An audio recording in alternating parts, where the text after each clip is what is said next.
How you doing, folks? This video is in relation to a comment that I received from James M. Octi.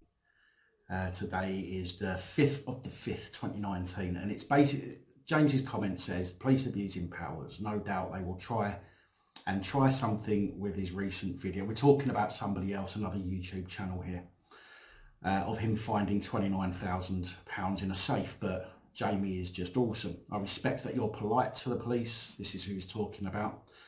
And that must irritate them. But as a suggestion, you should do a video on, if you're in a situation like you was at the cop shop, how to obtain all the footage of you, as if more people are aware how to do this, it might force them to clean up their act, that people can see what happens behind closed doors. So this is just a quick video for those people who, if you've had a specific incident with the police, you can request just that information. Or even if you've had nothing to do with the police that you know of, you can still request any information that they may have about you. Because the chances are, even if you've not been in trouble with the police, they may still have some intelligence on you or your vehicle or your house, or maybe even one of your children or brothers or sisters, although you wouldn't be able to get that information about your brothers and sisters. But there is still a possibility, if you're mentioned anywhere, that you can get that information. So this is just a quick video to show you, if you're not aware how to do it, how to go ahead and do it. So the first thing that you do is you can either go directly to, you can either type in the police force that you're after, for example, Sussex Police, Merseyside Police, Essex Police, you know, whichever it might be, Scotland, wherever it might be. Or you can just put into Google police subject access request and have a look through for your corresponding police force. So this won't be for a police station specifically, it is for that force as a whole. So for example, here in Liverpool, I could be covered by, you know, it could be Wavertree Police Station, Crosby Police Station, Copy Lane Police Station. It doesn't matter. It all goes to the force, main force website. Okay, so I'm going to show you this example with Merseyside Police because that's the one that I've just dealt with to get my subject access request. So I'm going to stick it in here. It's already at the top there because I've already done it. So you look for the link for data protection or subject access request, also known as a SAR. Okay, so here we go. Here we just have some information here. If you're looking for information held by the police about you or someone you're close to, this is the place. Find out below how to make a subject access request or ask for details about your criminal history for DBS checks, visa applications abroad, family court proceedings and more. So this is where I'm going on this particular site. This is request information about yourself or others.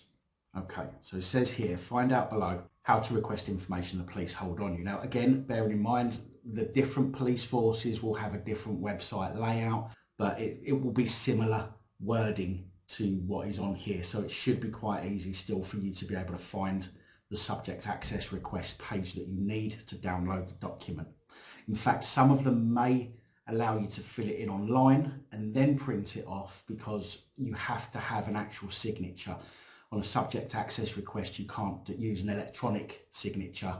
It has to be an actual physical written in ink signature on the form before you send it back. So, but you can email it back. So you can fill it in, print it off, sign it, scan it, send it back, or send it in the post. So let's crack on. So I'd like information about myself. Why would you like the information? Now, to be honest, I don't think it makes much of a difference, but try and be honest with this just in case there is a reason why they're asking. But I can't see there being a reason, because at the end of the day, it's your information and it doesn't make a difference as to why you want it. But just try and be honest in your, if you get this kind of selection process. So it's my own personal history. You can have on here my criminal conviction history or information other than my criminal conviction history. Now, I'll be honest, I can't remember which one that I clicked on, so we'll have a look at both of them. Right, okay, so I'd like to request a criminal conviction history for my own interests. Please make a subject access request at the Acro Criminal Records Office. That's not what I did. I was looking for locally held information. So information that was locally held. So whether it be body cam footage or, so not necessarily a criminal record. So if you're only looking for information about your criminal record, you go to Acro Criminal Records Office. If you're looking for anything else, like something happened but you weren't convicted, for example, then you want that information. So that would be requesting information other than my criminal conviction history. So here it just says to download the subject access form. It has a snail mail address, and it also doesn't have an email address on this particular page, but I believe it does have an email address on the form itself, on this particular form. And I've done one of these because I used to live in Essex. So I've actually done another one of these because basically the subject access request that I've just done, that's just come through, which I uploaded the other day, is only for the incident that happened when I got arrested for photographing outside Crosby Police Station. I have since put in another subject access request to Merseyside Police for all of the information. I've lived up here in Liverpool now for about 12 years. I have had some interactions with the police, and just out of curiosity, I want everything that they've got. So I put in another subject access request, which I've sent off just before the weekend. And because I used to live in Essex, although it was a long time ago, I put in a subject access request to them because I was a little shit when I was a kid, and they've probably got plenty of information on me down there. So I've done that as well. But again, go to your local force website, look for the subject access request information or the form, download it, and I'll show you what the form looks like, because this one and the Essex Police one, and we're talking 250 miles apart, are almost identical. So let's have a look at, you can see I've already got one here anyway, but I'm going to re-download this because I think the other one's got my personal information on, but this one won't have. So let's open this subject access request, and I'll walk you through it. Some of them will be in Word document, some of them will be in PDF format, depends on which force you go to. So if it's a PDF one, you may have to download it, print it off before you fill it in anyway. Whereas this one, you could, because it's Word, you could fill it in on your computer and then print it and just sign it. So let's zoom in, wrong way. Oh, Golden Bennett. Right, let's open this up here. Right, subject access request. So there is some information on the first page which you need to read through, just to tell you what not to use the form for, and it should be used to apply for locally held personal information by Merseyside Police or Essex Police or Birmingham Police or West Midlands or whatever it might be. So have a read through that first page because it will be slightly different for each of the police forces. Okay, have a read through the 2 pages. You see on here it's got the completed form and proofs of identity should be sent to. We've got snail mail and we've got the email address there as well. So as I say, you can fill it in, sign it, scan it, send it back. I don't think they're going to accept a photograph of the form. I think it has to be a scan of the form and sent back. So just for your information. So here we go. So we have your personal information first of all. Now I know you don't want to give them your details, but if you want information about you, then you have to give them that information. Bearing in mind this goes to the Data Protection Office, it doesn't go to a police officer as such. So we've got your title, your forename, so if you've got your given forenames, surname, and if you've ever been known by any other name. So if you're married and you've changed your surname to your partner's surname, then you would use this to indicate that you have been known by a previous name. I've been known by a previous name, I had to put that in as well. Then you've got your date of birth, your place of birth, and your gender. Now the reason you have your date of birth and your place of birth is because that's how they're identifying you on their system. Remember, there could be lots of people with your name and even your age, but it's unlikely that it's possible, but it's more unlikely that they're going to have the same name, the same date of birth, and the same place of birth as well. So then you want to pop in your email address, because you can opt to have the information emailed to you through a service that the police use. Well, it's not just the police, but it's one that the police use. And your daytime telephone number. If you don't want to put your phone number in, you don't have to put your phone number in. It's not, as you can see, you don't even have to put your email address in. That's only if you want the information emailed to you. Some police forces will send it in the post, some will not. Some police forces will let you go, well, all police forces will let you go and pick it up, I believe. So they'd print it all off. I just had it sent to me by email because it's a lot easier. I can keep a copy and know that it's not gonna get damaged. So then you want to put in your address history. If you've lived in multiple places, again, this is to identify you on the system, okay? If they've got a record of you living at an address, they can use that to make sure that they're not giving you somebody else's information who uses, who has the same date of birth and same name as you. So you pop your address in there. I didn't put all of my past addresses in, I only put 2 in, which was my current address and a previous address. So all I put in and I was able to pick up what it was I needed. And then delivery of your disclosure. Now this one says email or collection. Essex Police one is, I believe, collection or post. I don't believe Essex Police do an email, but I might be wrong, I can't remember fully, but they will be slightly different from each different police force. Email disclosure, it just basically says there that email is not secure unless you've got a secure email, but it's just their way of saying, look, if somebody gets hold of this information, then it's not our fault. Alternative address, so if you're having it delivered, if you want it delivered rather than emailed or picked up, then you can put an address in there for them to send it to if that is one of their options. Name of representative, so if somebody is doing this for you, so if it's a solicitor that's doing this for you, their details would go in that section there. Now, information requested. Now this is the bit you need to consider carefully. So it says, to help find any information that may be held about you, please supply additional details in the box below. For example, a description of the information you are looking for, a description of the circumstances in which you had contact with the police. For example, were you a person reporting an offence or incident, a witness, a victim, a correspondent, an offender, etc. Do you have a crime reference or incident number, dates and times, or any other information you can provide which may assist us in finding the information you seek? That is literally to help them do this quicker and make sure they get all of the information that they can. If you are requesting photographs or CCTV footage, please supply a portrait photograph, for example, a passport photo, to assist identification. Please note, failure to provide such details may result in your application being rejected and returned to you. I'm going to warn you now, guys, the dog's just gone to sleep. I am sorry if it picks up the snoring. I will try and sort the audio out so you can't hear it as much, but I apologise. I'm not some big YouTuber with with my own studio. Unfortunately, I live in a flat with my dogs, and this is one of the consequences of that. So these are your options underneath: crime report, statement, body-worn video, photograph, custody record, interview record, other, please specify. I ticked them all.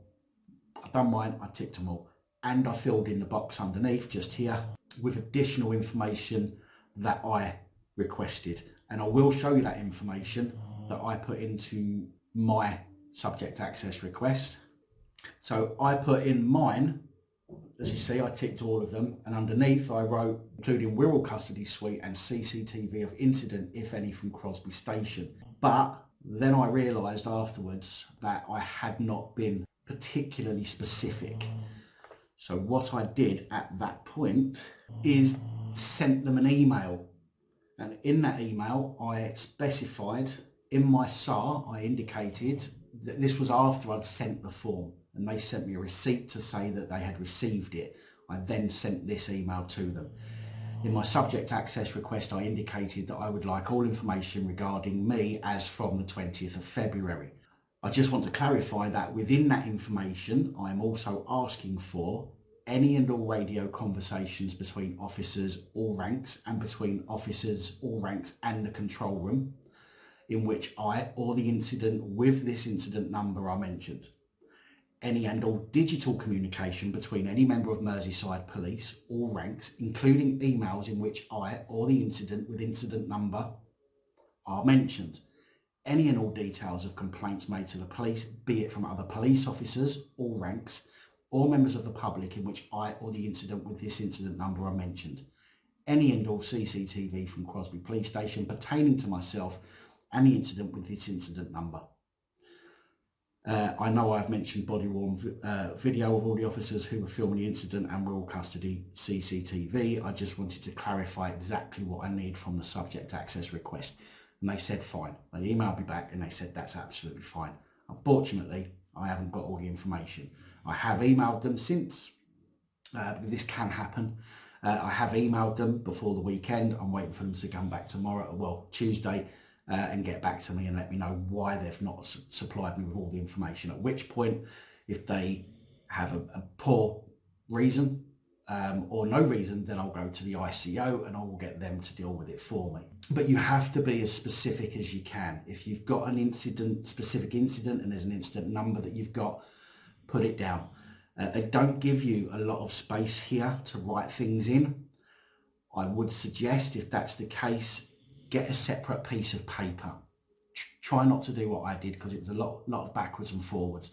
Get a separate piece of paper and attach it to the bottom of the scanned copy if you're going to email it, or attach it with the form when you put it in the post.